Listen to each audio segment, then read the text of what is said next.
Hi guys, welcome back to my YouTube channel. In today's video, we're gonna talk about order books. So what is an order book? What purpose does it serve in terms of trading? And how to read one. So without further ado, let's get started. Have you ever experienced when your buy limit order is not fulfilled even though the market price reached the target you have set? Or have you ever experienced when only 70% of your sell limit order was fulfilled and the rest was still an open position? This is one of the most frequently asked questions and comments I've been getting from time to time. And the answer to these questions is because of the so-called order book. These days, most traders doesn't know and doesn't even bother to learn about order books, not knowing that this can also help them when it comes to timing the market. Now, what is this order book we keep on talking about?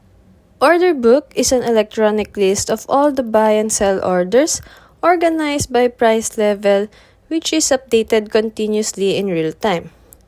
In simplest term, it contains the open orders for the buy and sell activity of all the market participants for a certain coin or asset.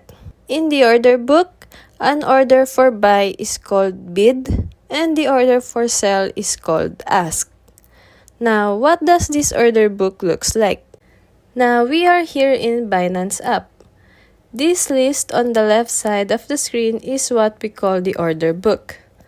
Now, don't get overwhelmed with all of these numbers, for it is more simple than what you think it is. There are two parts in the order book, the buyers and the sellers. So over here, these are the buyers and these are the bid orders. Again, when we say bid, it is the buy orders. On the other hand, when we say ask, it is the sell orders. Now, going back, here you'll see three things: the price, amount, and total. The price is the amount they are willing to pay. The amount is the quantity or number of shares that they want to buy. And for the total, it is the total amount or value of these two combined. Let's say this one. This is the amount he or she is willing to pay for this number of shares. Then multiply these two, so we will get the total amount in USDT. Now, going to the seller's part, it is also the same thing. So these are the ask orders. This is the price or amount they are willing to sell for this quantity of shares, and this is the total market value in USDT. Now, if you have noticed, there are some which are highlighted, such as this one and this one. So these are highlighted due to having a significantly greater amount compared to the rest of the orders in the order book. Over here, when you click that, this is what it would look like. If your screen doesn't look like this, maybe it's because of the settings. So you may check it out here. So my settings is on classic, fresh, and night mode. Going back, this is how we read the market depth chart. So you can zoom in and zoom out the market depth chart.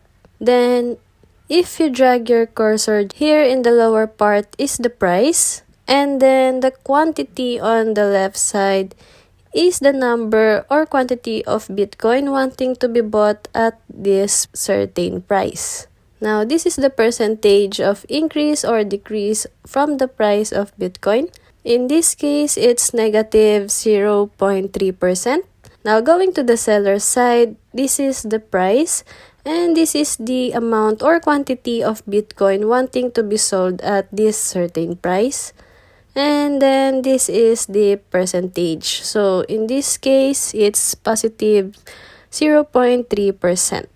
Now, as you can see in this chart, there is almost an equal number of participants in the buy and sell activity of Bitcoin. Knowing which side has a more significant numbers of participants may help you to identify whether there is more supply or demand in the current market. If there is a significantly greater amount of buyers than sellers, then there might be a possibility for an increase in the price of the coin. On the other hand, If there is a significantly greater amount of sellers than buyers, then there might be a possibility for a decrease in price of a coin or asset. Now that we understood what is an order book and how to read it, let's now talk about how does an order book affect the buy and sell orders. To understand better how order book affects our buy and sell orders, I'm gonna give some examples.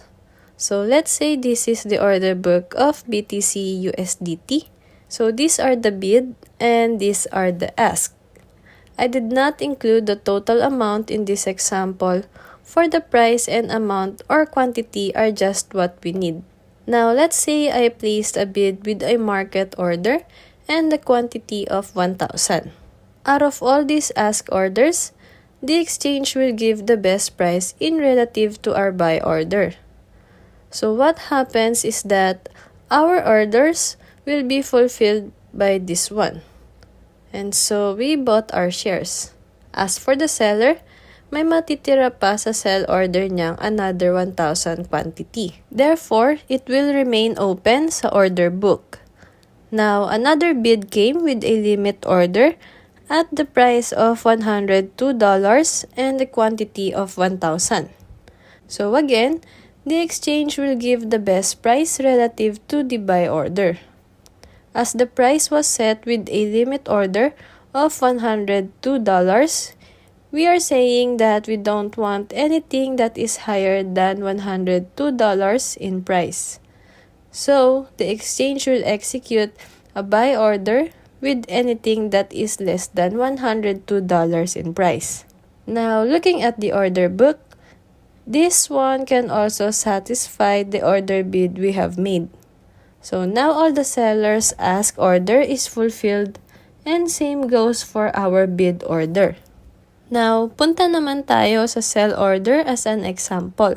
Let's say we placed a market sell order with a quantity of 500. Now, the exchange will give us the best price again in relative to our sell order.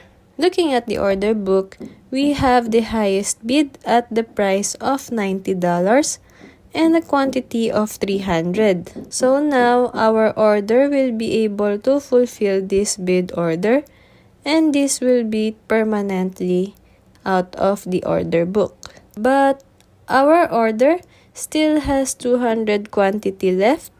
Therefore, the exchange will look again for another best price in relative to our sell order. Now, we have here a bid order at the price of $89 with the quantity of 200. So, our order will now be able to fulfill this bid order and at the same time, our sell order will also be 100% completed.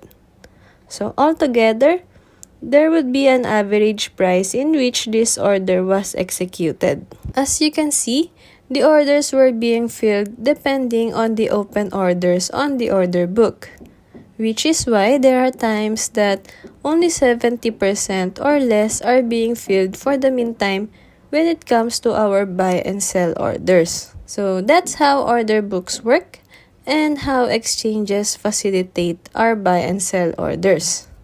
I hope that you were able to learn something new from this video. So that's all for today.